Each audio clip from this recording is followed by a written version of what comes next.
Les États-Unis ont capturé Maduro. Mais ce n'est que le début. Voici ce qui suit lors d'une invasion totale du Venezuela par les États-Unis. Jour 0. Le cybercommandement des États-Unis, basé à Fort Meade, Maryland, a lancé une attaque de logiciels malveillants, planifiée depuis des années. Il s'agit d'une variante du vers Stuxnet, spécialement conçu pour les anciens systèmes Supervisory Control and Data Acquisition, qui gèrent le réseau électrique et les communications militaires du Venezuela. Le code s'infiltre dans le réseau, traquant les failles comme un virus. Les lumières s'éteignent, provoquant une panne en cascade. D'abord le centre de commandement, puis les lampadaires du centre-ville de Caracas, puis les quartiers résidentiels. 3 millions d'habitants plongent dans une obscurité terrifiante et suffocante. Les ventilateurs et les hôpitaux s'arrêtent, les ascenseurs se figent entre les étages. Le bourdonnement de la ville s'éteint, remplacé par un murmure confus et croissant de panique. 2 minutes plus tard, le ciel se déchire. Très haut, à 15 000 mètres d'altitude, 2 bombardiers furtifs B-2 Spirit traversent silencieusement l'air raréfié. Ils ont décollé de la base aérienne de Whiteman, dans le Missouri, il y a 12 heures, ravitaillant en plein vol au-dessus de l'Atlantique dans une délicate chorégraphie de perches de ravitaillement et de turbulences de réacteurs. Ces avions à voilure volante, coûtant 21 milliards de dollars, n'apparaissent sur les radars que comme de simples oiseaux. Leurs soutes s'ouvrent dans un sifflement hydraulique et ils larguent ensemble 4 Guided Bomb Units, 57 des pénétrateurs massifs. Ce ne sont pas des bombes ordinaires, mais des monstres de 30 000 livres. Des bombes anti-bunker guidées avec précision, conçues pour survivre à l'impact avec le sol et traverser 60 mètres de béton armé avant d'exploser. Leur cible est le réseau souterrain sous le palais Miraflores et les bunkers du Fort Tuna. L'impact est sismique, le sol ne fait pas que trembler, il se liquéfie. L'explosion se produit profondément sous terre, un bruit sourd étouffé qui traverse la roche-mère, effondrant les tunnels et écrasant les abris renforcés où dort la direction du régime. L'onde de choc atteint la surface, brise les vitres à 5 km et déclenche les alarmes de voitures dans la capitale plongée dans l'obscurité. En même temps, les destroyers Arleigh Burke, United States Ship Ross et United States Ship Porter, situés à 320 km au large, vident leurs soutes.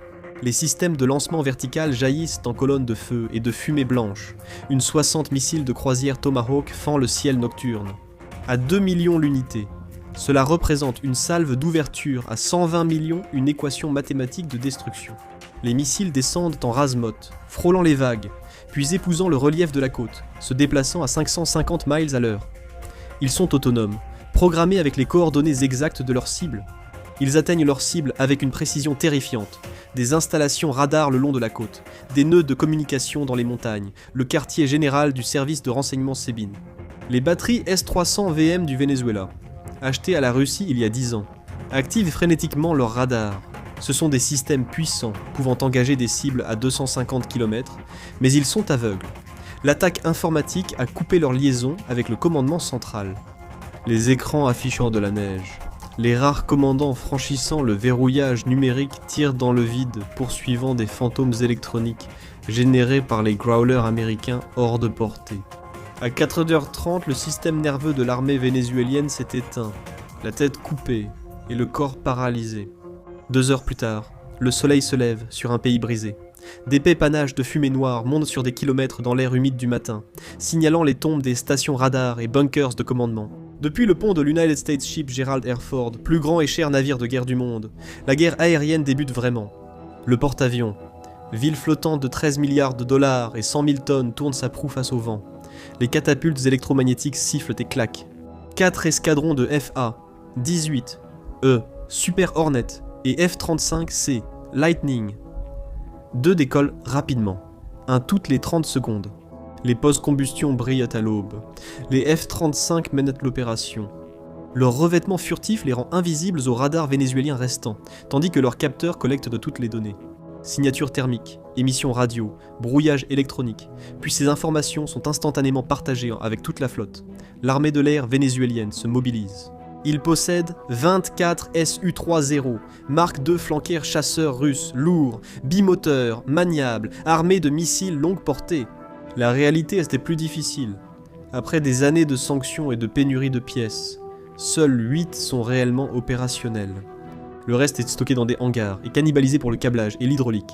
Les pilotes qui montent dans les cockpits sont courageux, mais ils volent à l'aveugle. Leur contrôle au sol est silencieux, leurs balises de navigation sont hors service. L'engagement est bref, hors de vue, Un pilote de F-35 à 65 km verrouille une signature thermique et appuie sur un bouton. Un missile Air Intercept. Missile 120D. Amram tombe de la soute interne, allume son moteur et accélère jusqu'à Mach 4.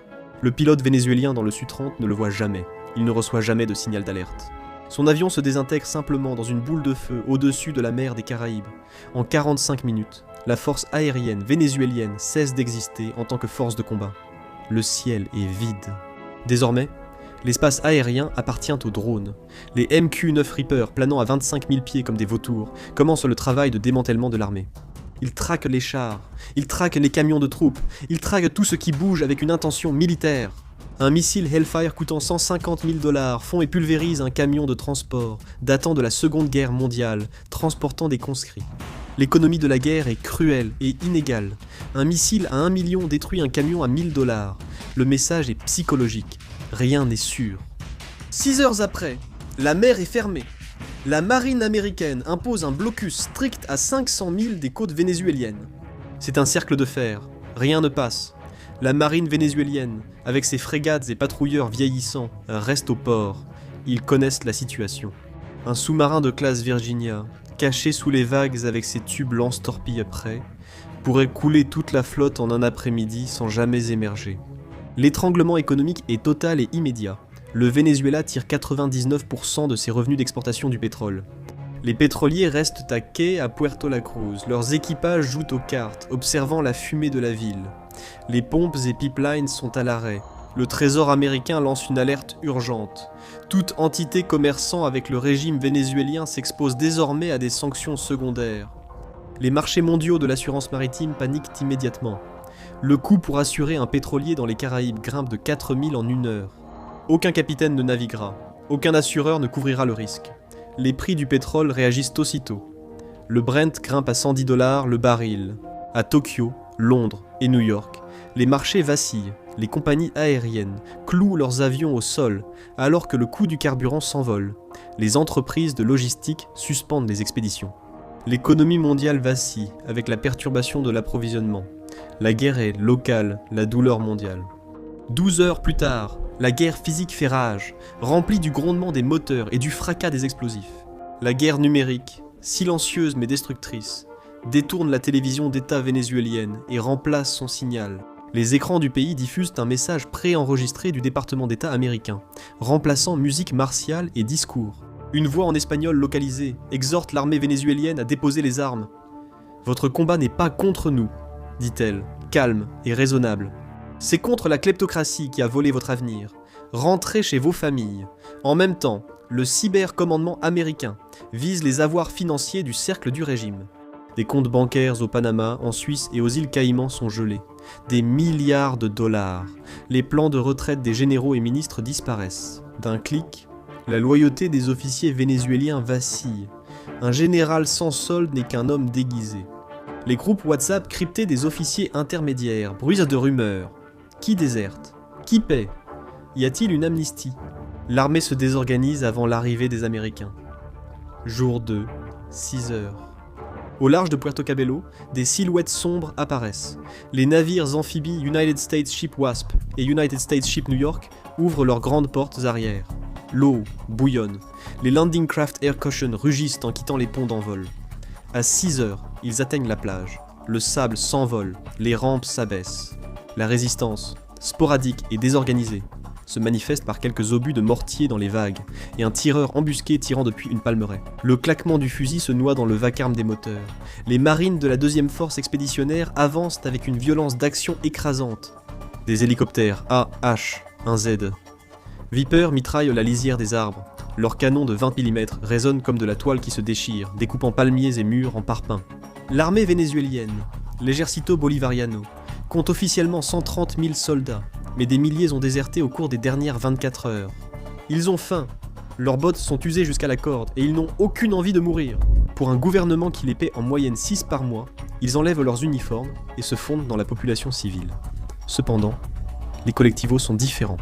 Ce sont des gangs paramilitaires à moto, armés par l'État et idéologiques jusqu'au bout. Ils ne combattent pas comme l'armée, ils attaquent comme un essaim. Les Marines américains avancent dans les rues étroites de Puerto Cabello, qui résistent.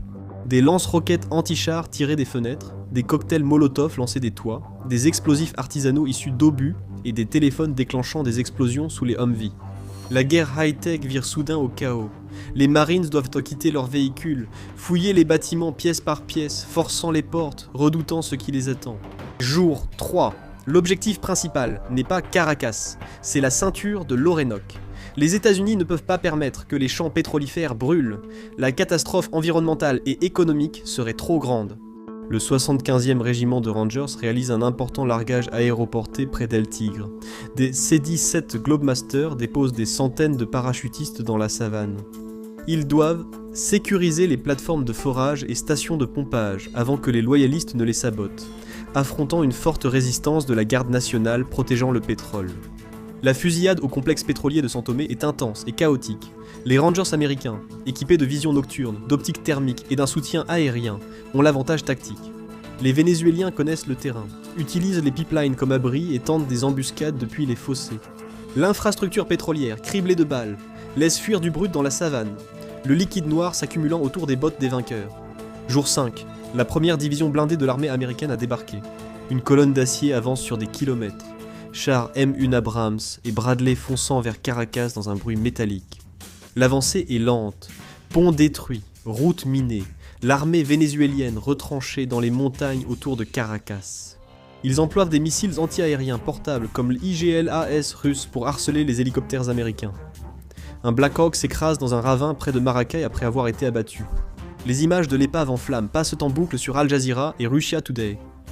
Une victoire de propagande pour la résistance. Le récit change, la stupeur et l'effroi initiaux s'estompent. C'est une occupation. À Caracas, la situation est un effondrement humanitaire.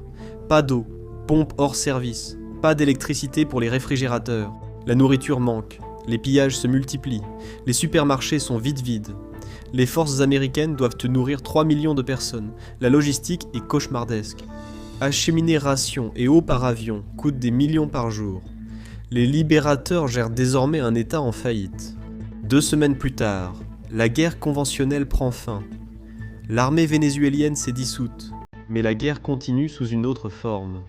Les collectivos et unités loyalistes s'intègrent aux barrios, ces bidonvilles verticaux des collines de Caracas. Ce sont des labyrinthes de béton et de tôle, d'escaliers étroits et de cul-de-sac. Les troupes américaines ne peuvent pas y entrer en char. Elles doivent avancer à pied, ce qui favorise les snipers. Chaque fenêtre menace. Une patrouille avance dans une ruelle. Un coup de feu. Un marine tombe. La patrouille recule.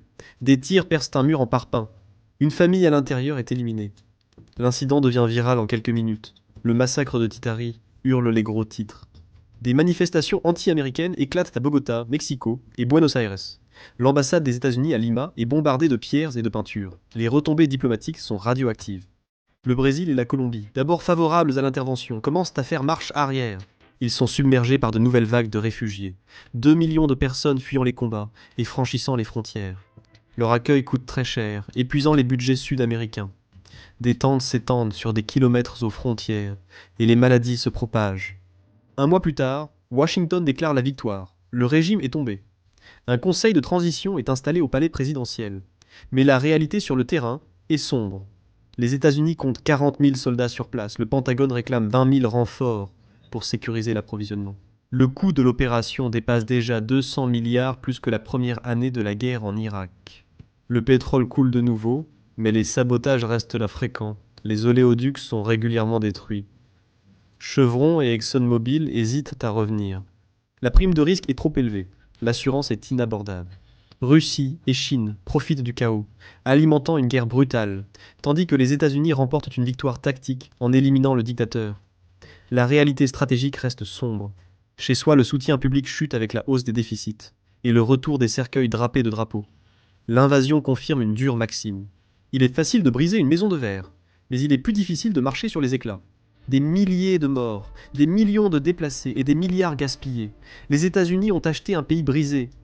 Les Caraïbes voient désormais un géant chancelant, saignant de multiples coupures, piégé dans le bourbier qu'il a créé. Maintenant, allez regarder le plan de guerre de 2 jours de l'Amérique qui terrifie la Chine. Ou cliquez plutôt sur cette vidéo.